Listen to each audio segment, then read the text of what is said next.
So I'd like to start by acknowledging the traditional owners of the land on which we meet today and pay my respects to elders past, present and emerging.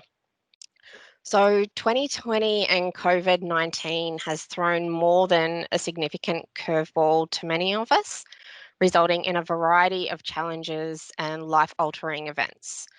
So, as a community, we know that managing these stressful life events can be really challenging, and the mental health of everyone is especially important during these times. So, it's because of that reason that we've connected with Central Coast Local Area Health to provide this presentation as part of Mental Health Awareness Month.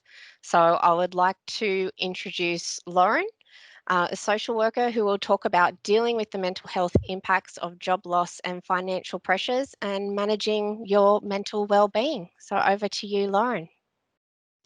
Thank you very much, Angela. Hi, everyone. Thank you so much for joining today. So I'm just going to start by popping up my presentation on the screen for everyone to be able to see.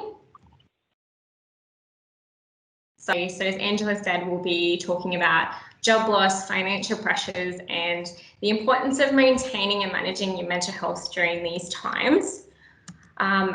In line with what Angela is saying, I would also like to acknowledge the traditional custodians of our land, the Dark and Jung people. I'd like to pay my respects to the elders, both past, present and future.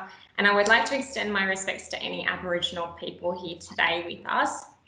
I would also like to take this opportunity to recognise those with a lived experience of mental illness and acknowledge that as a health service, we can only provide quality care and education through valuing, respecting and drawing upon the lived experience and expert knowledge of consumers, their families, carers, friends and our community. To start with, I'd just like to say a little bit about myself. So my name's Lauren, I'm a social worker and I've been working with Central Coast Health now for about 4 years.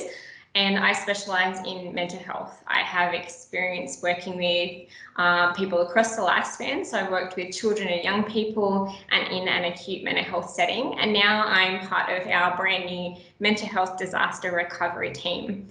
And just a little bit of a fun fact, this is my rescue greyhound, Penny. We adopted her 4 months ago, so she was a bit of a social isolation, quarantine adoption process. She's 5 years old and I've turned into a true dog mum and she's very spoiled. So just to give a bit of an overview for today and the things that we're going to be talking about, the purpose of today is to speak about and acknowledge the challenges of unemployment and financial difficulties in the current climate and acknowledge and discuss the impacts of these things upon mental health and well-being. One of my goals is to hopefully reduce some of the stigma around mental health and because these times are hard, everyone's finding them challenging and we need to acknowledge that everyone needs a little bit of help and support sometimes. So today we'll be discussing unemployment and financial pressures and what that can look like for our community here on the Central Coast. I'm then going to talk about some of the mental health concerns that these really challenging life events can lead to, and then giving some information and advice around when and where to get some professional help and help in our community, and then discussing some tips for maintaining your mental health for yourself and those around you, and then also discussing at the end where to go for some employment and financial support here on the Central Coast.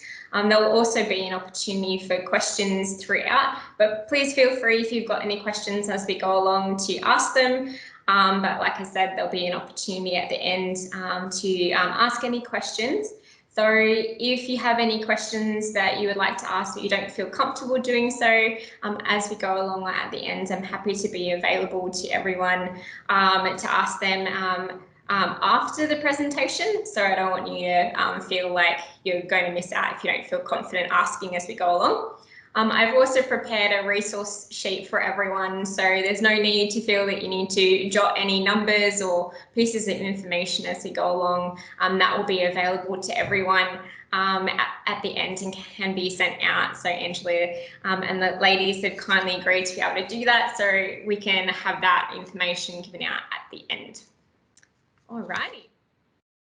So, while in comparison to a lot of other countries, Australia has been thankfully far less impacted by COVID-19 in relation to infection rates and loss of life. However, as a country, we have been significantly impacted in other ways. In particular, the economy here in Australia has been really impacted, and those impacts have had a pretty catastrophic kind of flow-on effect for businesses and employment rates and every household here in Australia. So currently there's approximately about 1 million Australians out of work. That's around 7.5% of the population, and that's not taking into consideration all of the community members who've had reduced work or less access to work and just reduced employment in general. Within our local community here on the Central Coast, many have been facing unemployment, reduced work hours or availability, as well as the continued kind of feeling of the possibility of more job loss and financial challenges as the time goes on and things kind of change. For many, the impact that employment that COVID-19 has been having has really seen a lot of people who would never have dreamt about needing to kind of look towards Centrelink for benefits and having to do that, seeking aid from their banks or even family and friends to kind of get by. That's not even considering the additional stress placed upon those who were already in our community having a difficult time prior to the pandemic. We acknowledge that a lot of people in our community were already struggling without these overlying global pandemic that we've been experiencing and all the challenges that has brought about.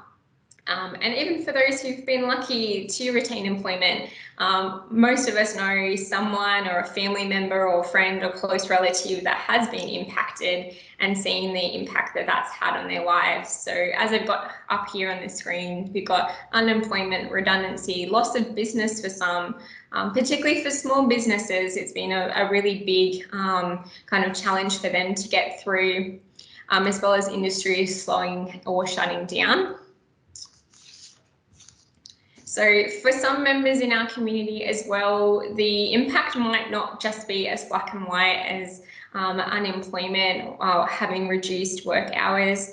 They've been affected by COVID-19 and the economic impacts different. And that loss has impacted them in a different manner. For example, that is for some people have lost investments or future retirement, and for our older community members having to kind of maybe even possibly reconsider if they're going to be able to retire in the next few years and what that's going to look like, and their kind of health and work balance, and that's a different type of impact for them. So the instability of employment, income, and the world in general has been one of the most common and notable factors of concern that I have been dealing with people that I work with and my clients, and that's been reported to us. The consent of this sense of fear and trepidation of the things that previously gave us certainty and structure. So it's as I've got up here on the screen, there's lots of different things that that people are dealing with, lots of different types of challenges, not just a black and white loss of employment or reduction in work hours. So for some, it's the managing the challenges of working from home or trying to have altered childcare arrangements as their employment changes, the piling up of bills, rent and mortgage payments, and that kind of instability in the rental market, managing different things for parents who've got kids. So if that's trying to balance homeschooling or distance education, and if there's different costs associated to that. It's also one thing to acknowledge that for many, dealing with Centrelink has brought about an added layer of stress on top of things as well. It needs to be clearly acknowledged that our welfare system is difficult to access. This is not just something that one or two people experience this challenge, but it is kind of across the board. It's difficult to access, navigate, and understand.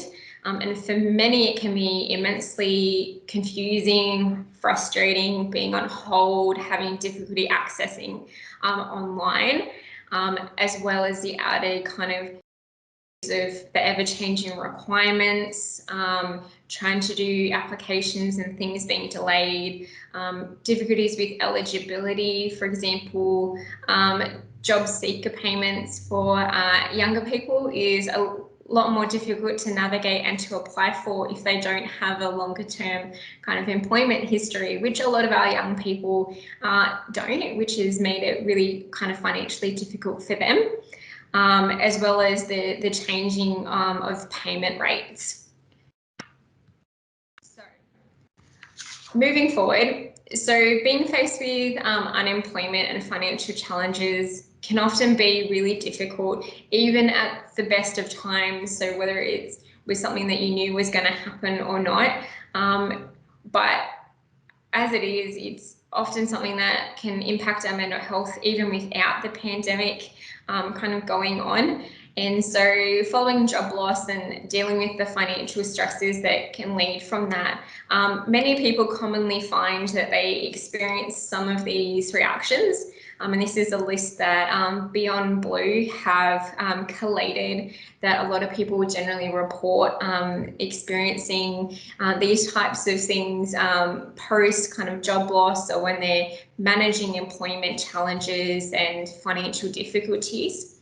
So that's a lot of people will experience anger or disbelief around what's going on. They might be experiencing some difficulties with their sleep, whether that's staying asleep or getting to sleep. Some people even experience kind of nightmares or bad dreams. Often people feel irritable or frustrated, as this is something that's taken out of their hands that they don't often have control over. People experience increased anxiety, mood swings. They can feel tired or fatigued all the time, experience loss of appetite, or even just a change in appetite, as well as physical things like that, including muscle tension and pain as people kind of are dealing with that.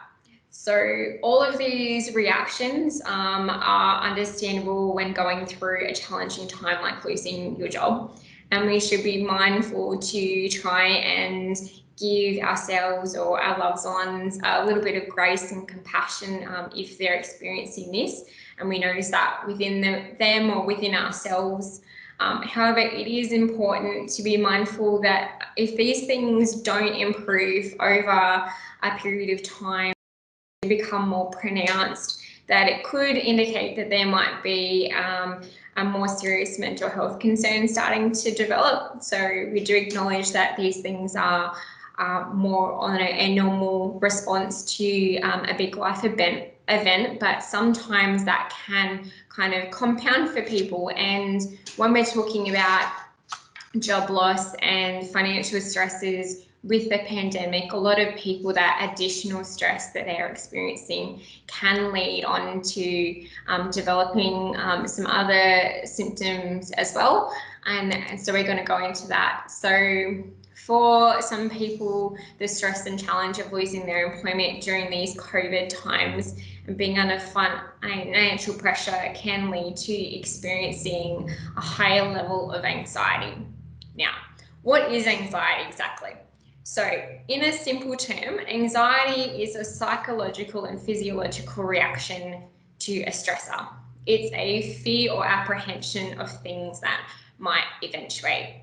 So during COVID-19 times, this might present in the form of fear around the virus itself, an intense concern around employment and finances, bill or loan repayments, or changes to support payments, and the uncertainty around restrictions. In our society, it's often a term that is colloquial used when someone feels uncomfortable around doing something like public speaking. Like I could have easily said, I was feeling quite anxious this morning around giving this presentation. Now, a small amount of anxiety is normal and healthy for people. Everyone experiences it. It keeps us safe in unsafe situations, and it's linked to our fight or flight. When we talk about anxiety, though, in terms of developing into something that's of more of a concern, we are talking about something that is more prolonged and more deeply embedded. So anxiety can look like a lot of different things and present differently to different people. So I've got some examples of what anxiety can present like. So up here on the screen, so it can be mind racing, sleep disturbances, changes to your breathing. So some people experience feeling breathless, or finding that their breath rate increases into a more fast and shallow breath pattern. People could feel upset in their stomach, nauseous, experience changes in their appetite, feeling restless, dizzy or lightheaded. Some people experience blurred vision, racing heart, trembling and sweating, and even muscle aches and pains.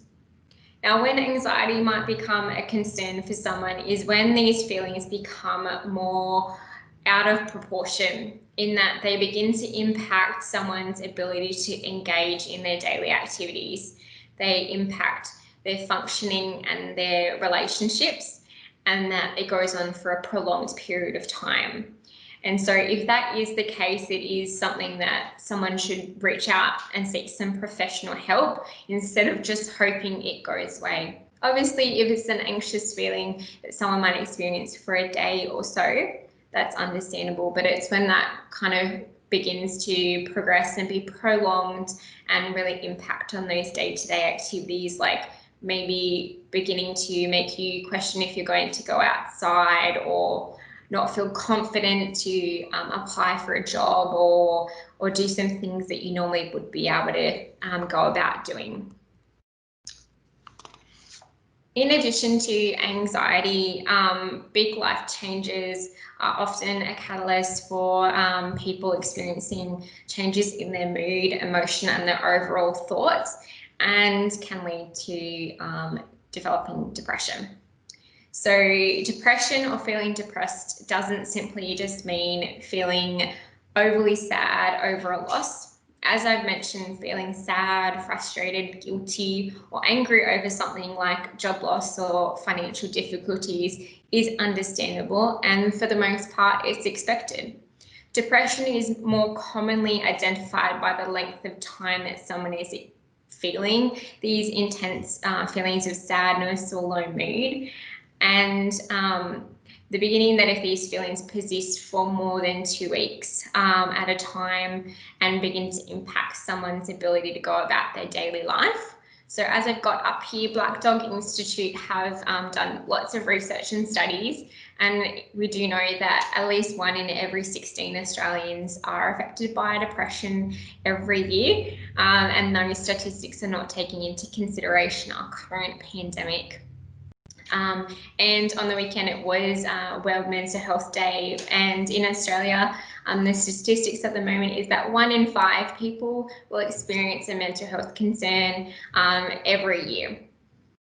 So depression, like anxiety, depression can take on many different forms for different people.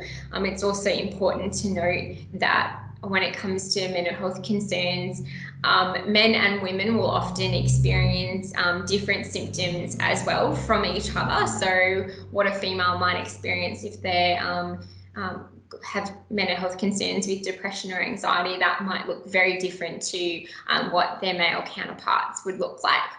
So some examples of what depression can present like is feeling sad, teary, or anxious all the time. Again, impacting that sleep. So whether that's for some people not being able to get to sleep at all because they're continually to mull over those thoughts and concerns, or for other people, actually oversleeping, so feeling tired all the time and sleeping for a prolonged period of time, not feeling like they can get up of a morning. Changes in appetite, feelings of hopelessness, disconnection from others.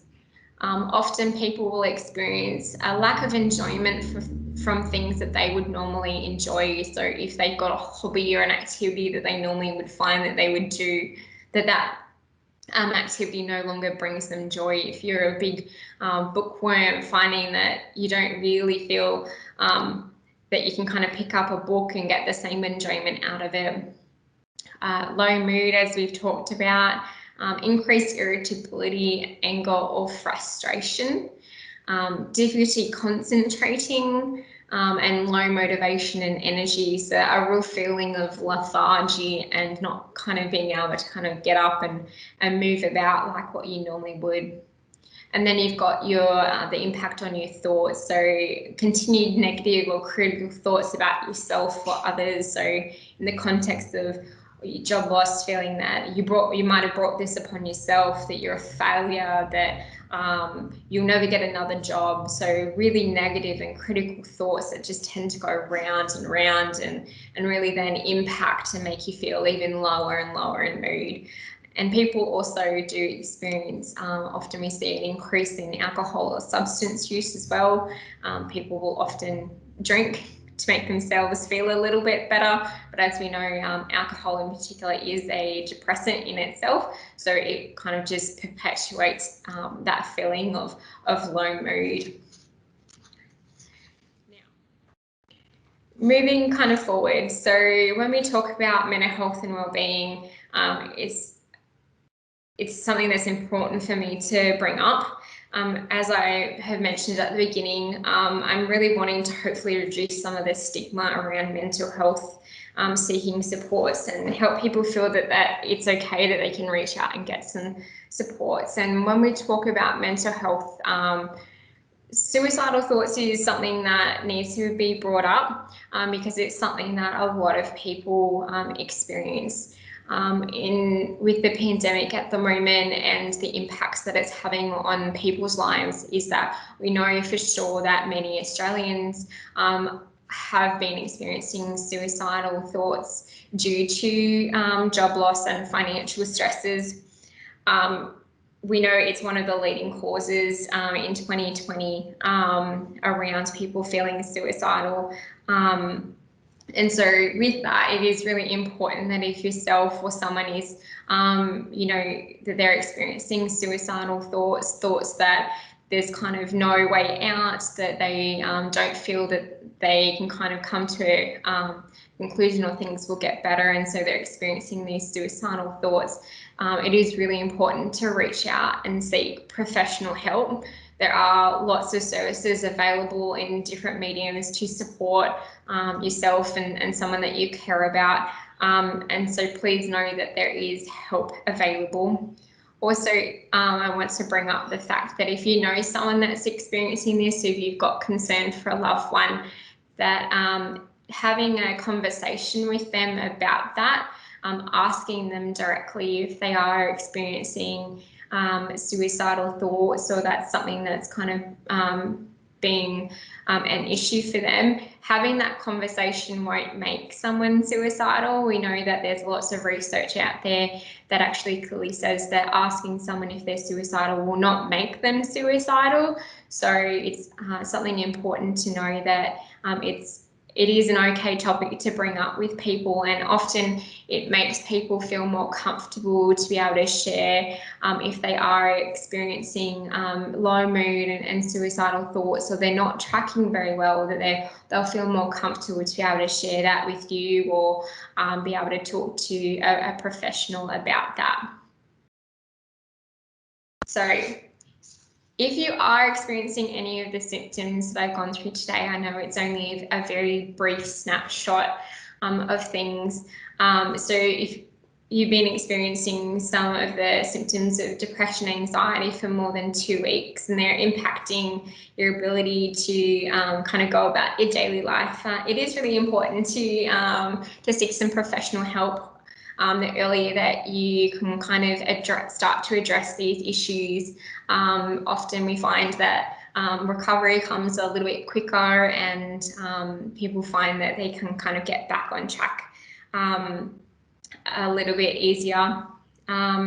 So I get asked by people is when someone should seek professional help. So like I've said, if those symptoms are kind of persisting for more than 2 weeks, it's not just the odd day of kind of feeling down, but it's that kind of constant feelings of down, or those constant feelings of anxiety, and it's really impacting your ability to live your life. That's when it is really important to seek professional help.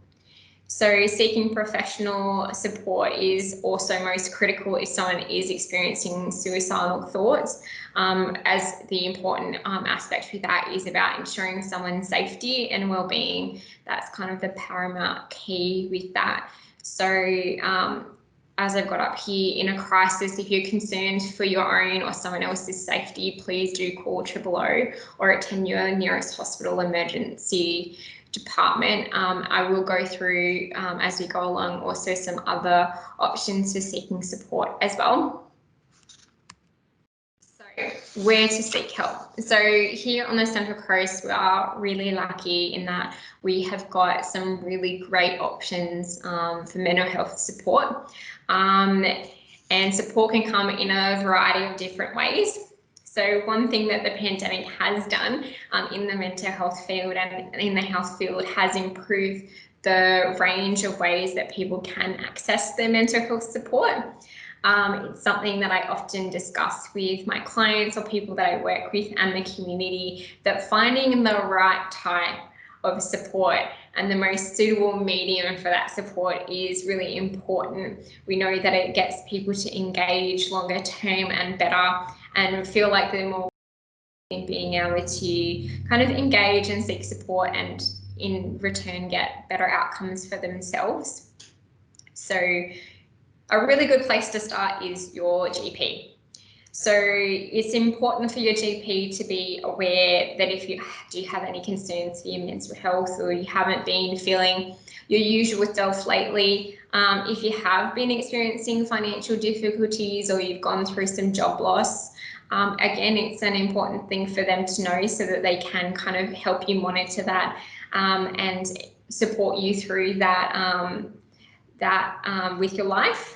So you can speak to your GP around accessing a private psychologist or counsellor. So we do have programs called the Better Access to Mental Health, or a mental health care plan, as some people know it. And a mental health care plan can now, they came out last week and have actually extended the amount of sessions that people can access. So you can now get up to 20 Medicare subsidised sessions with a psychologist or mental health professional to support your mental health and wellbeing. So you can see your GP to get that, and they can also make some recommendations on where to seek support. Your GP, if needed, can also refer you to specialist mental health practitioners and services, including psychiatrists, if needed. So there's always that extra level there. Here on the Central Coast, we have a great amount of private psychologists and counsellors. A bit of a general Google will often come up with a great list of some of our local providers, or your GP can also recommend them as well. There's also organisations like Lifeline Central Coast and Central Coast Primary Care that offer psychological and counselling sessions that people can access for either free or subsidised under Medicare as well. We do know in the health field that making sure that people can access health in a financially suitable way is really important as well, particularly with all of the additional challenges with the pandemic. There's also lots of online counselling clinics and information available as well.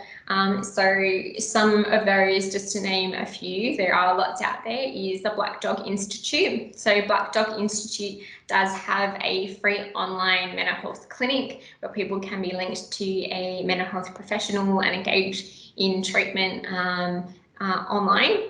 Mind Health is a great new service that the primary healthcare network in our district has set up. Mind Health offers tele health and online counselling to members in our community, and they are based here on the Central Coast in the Hunter, New England area. And so I believe that you can contact them, I think it's Monday to Saturday, between 8 and 9 p.m. at night. Also, Beyond Blue and Lifeline also have some really great online options as well for people. Also, telephone support services. This is something that a lot of people already know about. So there's some really great phone counselling options for people and support available. A lot of these options are also available 24 hours a day, 7 days a week, and are operated by trained counsellors. So services like Lifeline, they offer a crisis counselling service. You've got the suicide callback service, Kids Helpline, which is for, I believe, under 21s, Beyond Blue, and Health Direct as well. I should also note that not everyone does feel comfortable speaking on the phone or going and seeing someone in person. So Mind Health, Lifeline, Beyond Blue, and Kids Helpline all offer text and web chat options for those who prefer that, even if that's a good way to just kind of get going in accessing some support. I know a lot of young people do prefer to text or do a text chat option, particularly when people are finding that they're not quite comfortable in articulating how they're going. Gives you a little bit of extra space to kind of get your thoughts together and type out what someone might be feeling and going on from there. So like I said at the beginning, all of these support options I have listed in the information sheet that will be available at the end. So no need to try and write any of those numbers down.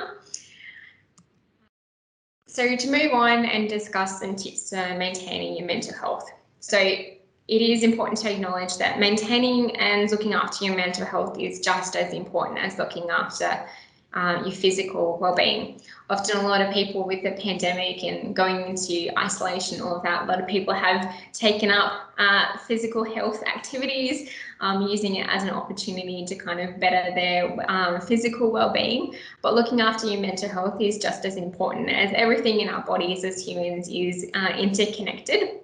So just a few tips that I've come up with around maintaining your mental health is up here on the slide.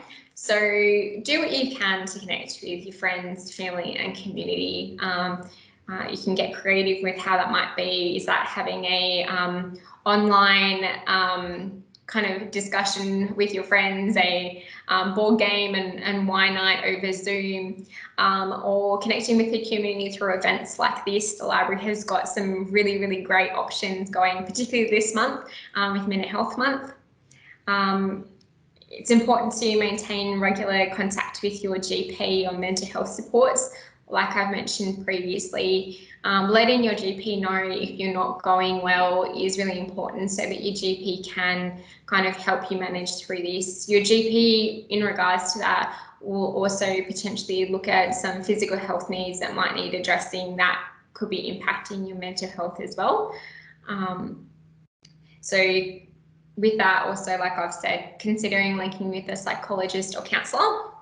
Now, with that said, it doesn't mean that you need to have a serious mental health concern to be talking to a psychologist or counsellor. For some people, it's just really good to help with your overall well-being, reduce isolation, talk through your daily kind of stresses and improve your overall mental well-being and mental health as well. Identifying your triggers. What I mean by this is considering the things that might be increasing your stress levels or impacting upon your mood. is that checking social media first thing in the morning might make you start to feel more anxious first thing as we go along? Or is it watching the news and constantly ingesting kind of the global issues and the stress that that might be having upon yourself? Or in the context of looking for work or having some employment challenges, is constantly checking your emails and notifications. Is that something that is making you feel lower in mood and more anxious? And is that something that you need to put in some boundaries around to better your health? Engaging in regular physical activity is also really important, whether that's just daily walks, maybe picking up a new hobby, cycling, swimming. If you've got a family pet, taking your dog out is always a really good one. I know that that's something that I've been doing lately, making sure that particularly now we've got daylight savings, taking the opportunity of those extended daylight hours to take my dog Penny out for a walk of an afternoon and using that as a decompressant after the day, and having a chat with my partner as we go along, where we can exchange things in a nice kind of calm and supportive environment while ourselves and our dog are getting some good exercise in. And just in general, getting a nice little dose of sun every day while being sun safe is always really good. We know that just getting some outside fresh air is really good for your general well-being. Creating a routine is another one. So implementing some simple daily activities can help improve your overall mental health and well-being. So having structure and certainty is really good at helping reduce anxiety and concerns about the unknown, particularly in the cases of if you've had reduced work hours or you are currently unemployed, where you previously had a lot of structure. When you get up and you get ready and you go to work, you do your daily work activities and come home, so it's very kind of set. So when we don't have that anymore, trying to implement something of a routine to replace that in a temporary way can be really good, kind of helping yourself have a bit more consistency in your daily routine instead of not having a time that you need to get up and do things. And you often find then you kind of might sloth around in your PJs till 1, 2 o'clock in the afternoon, and then you'll feel guilty about not having got up and done certain things. So that routine, even if it's just something really simple, like ensuring that you always get up at the same time and go for a walk, is really good at kind of overall helping with your mental well-being. For some people, looking into meditation or mindfulness activities, even yoga is really good. There's some really great apps available free in the App Store for most Android and Google. So apps like, I've just had a blank. Headspace is a really good one. Lots of different ones. Different people kind of prefer different types of mindfulness and meditation, but just having an opportunity every day to kind of clear your mind and kind of get your thoughts on track is really good. So you can look at doing something like that. Age-old one, so eating a balanced and healthy diet is always really good. We know we are what we eat is often something we get told as kids, and it is true. So eating a good balanced diet is really important for our mental health and well-being, as well as our physical health.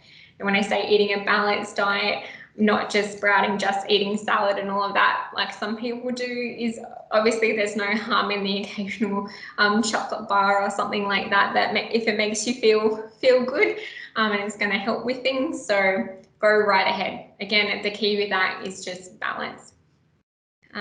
Another idea is looking to engage your mind. So whether that's reading a book or researching a topic of interest, that's always really good. So kind of keeping your mind active. Books are really great for all ages, around kind of giving a bit of an escape from maybe some of the stresses of day-to-day, and kind of keeping your mind nice and active. Another one is arranging a friend to check on how you're going, particularly if you're finding that you're not going too well. This is always a really great one to have that bit of accountability and buddy system going on, and you can do the same for them, even if it's just the occasional weekly text check-in with a friend. Hey, how are you going? how have you been doing with things? Just kind of keeping up to date with each other and being honest. And then again, if there are any concerns, that you can discuss it with them, or they might recommend saying, hey, I've noticed that you've been down for a couple of weeks now and you still kind of are not seeming yourself. Maybe it might be a good idea to speak with your GP or check out one of those wellness apps and see how you go from there. And finally, the other thing to be mindful of is your alcohol use. As I've already discussed, obviously, alcohol and substance consumption often can impact your mental health and well-being. And so just being mindful of that, particularly if your structure is not as kind of there as it normally would be, that extra glass or two of wine every night can have an overall impact on your mood and how you're going. So just be mindful with that. So employment and financial help. So I've just come up with 6 options to consider. Obviously, this is not a fully extensive list, and I'm not a financial counsellor either. So please take what I say into consideration. So if you have become unemployed, had a reduction in work hours or changes to your income, you could be entitled to support payments, including the job seeker or job keeper allowances. So you can visit the Services Australia website for more information around support payments, both job seeker, job keeper, parenting payments, and all of that. They also have a payment guide on the website, so you can click that and you can enter in some basic details with some prompted questions, and it will generate what types of payments you might be eligible for, because for some people you can actually be eligible for more than one type of payment.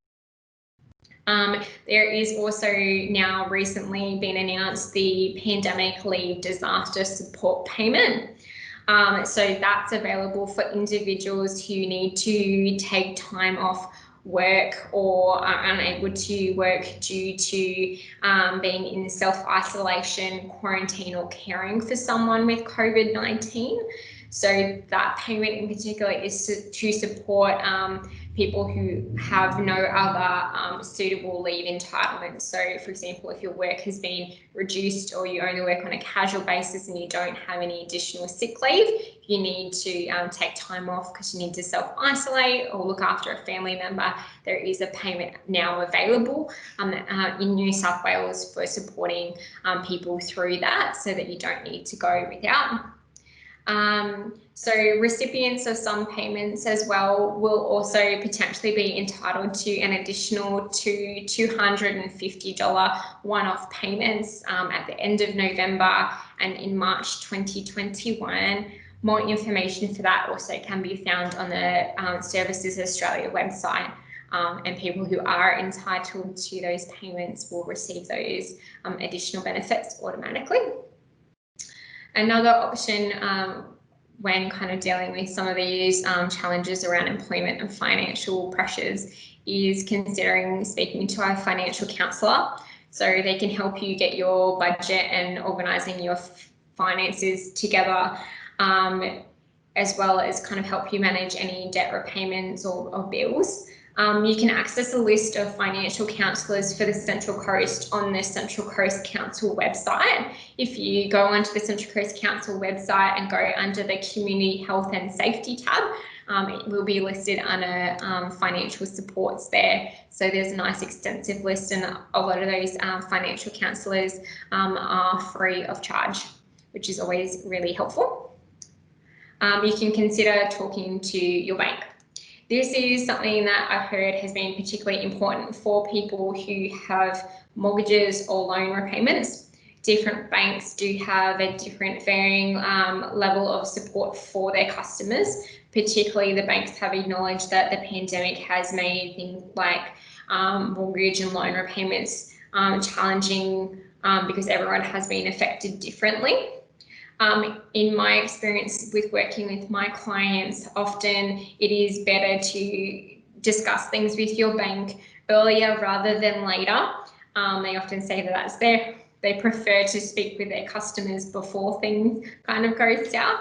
So you can discuss options with them leading up to a repayment rather than missing a repayment and potentially accruing fees. In particular, it's important to kind of acknowledge that the longer things get left, the more stressful and anxiety invoking things can be, the longer things are left, and that could be through additional debt and issues being built up. So just speaking with your bank to see what they can do to support you through this. A lot of them do have financial hardship numbers to call as well, so you can talk to someone around how things are going for you. Okay, consider your financial options. So one thing is that for some people, it's about considering what your current budget is. Are there areas that you can pull back on? Is that your Friday night takeaways, your non-essential items? For some, it might even be a time to consider ceasing or cutting back on smoking or your weekend drinks. Now, with this option, I do understand and acknowledge that this might not be an option for everyone, as there are plenty of people who do keep a strict budget due to their income anyway, and if they were already receiving support payments. But for those who don't already keep a strict budget, you might be really surprised at what you can save by tracking and budgeting your money. Drive-through coffees do surprisingly add up. Access your superannuation.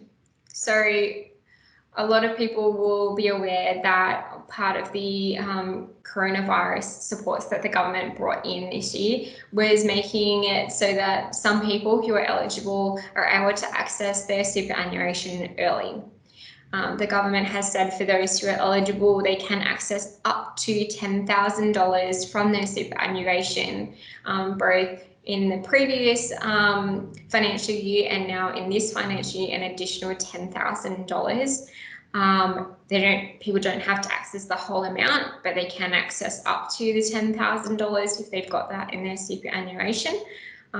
Which can be make a massive difference to some people and their current budgets and financial situation. However, it is really important to speak to maybe a financial counsellor and really think long and hard about the long-term impacts that accessing your superannuation can have now on your future retirement and your future finances. Finally, and this is probably one of the best ones I think for people, is connecting with your local neighbourhood centre. We've got neighbourhood centres in pretty much most of our suburbs or within close distance. And if you aren't currently familiar with your local neighbourhood centre, now is a great time to get linked in. They have lots of support options available, not just financial supports, but great ways to get connected with your local community, particularly if you've got kids or young families. They've got great options as well. So speak with your local neighbourhood centre around the supports that they have that you might be able to access to support your current situation. You might be able to access things including EPA vouchers, which can be used on utility bills. As we all know, that having kids home and people being home more, obviously the internet and electricity bills are all kind of going up through the roof. So as well as no interest loans for white goods and household items, as well as support around food and grocery support. So I think just in general, though, it is really important to note that our neighbourhood centres, they're there for us. They're really great, and their doors are always open, even if it's just to go down and say hi and have a chat and maybe even a cup of tea. Always really good option to look at. And that kind of concludes everything. So do we have any questions? If anyone does have any questions, feel free to unmute yourself or type them into the chat panel. Alternatively, as Lauren said, she's happy for people to contact her after the presentation if you're not comfortable asking them in this forum.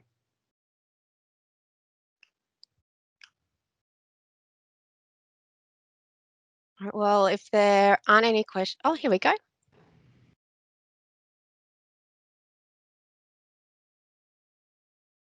What are the email contact details?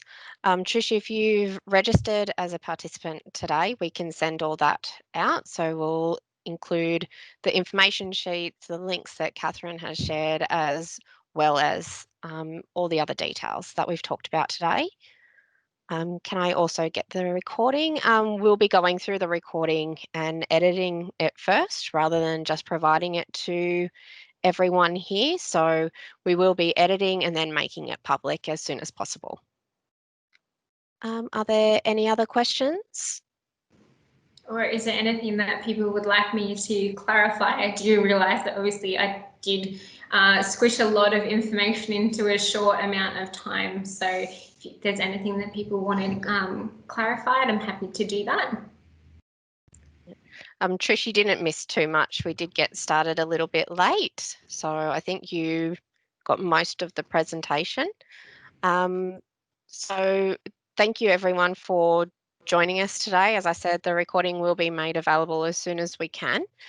We also have a few other online events coming up this month. So Lauren will be back on Thursday with another presentation in regards to social isolation. And we also have a couple of presentations coming up from the ATO to assist with tax and COVID. So if you want to find out what's coming up, visit centralcoast.nsw.gov.au/library events and register for those events there, and we'll send out the links. You can also, while you're there, sign up to our e-news. So just make sure you scroll down to the bottom of the page and add in your details. And if you have any other questions and you want to email us afterwards, you can email librarypromotional@centralcoast.nsw.gov.au. And thank you everyone so much for attending today. We've just Trish saying, I have a greyhound, best ever. She's the light of my life. She is. Everyone that I know that has greyhounds absolutely adores them and loves them. Right, are there any other questions or comments before we finalise today? Right, well, that brings today's presentation to a conclusion. Thank you everyone again for joining us, and I hope you have a great day. Thank you very much. Have a great day, everyone. Thanks for joining us.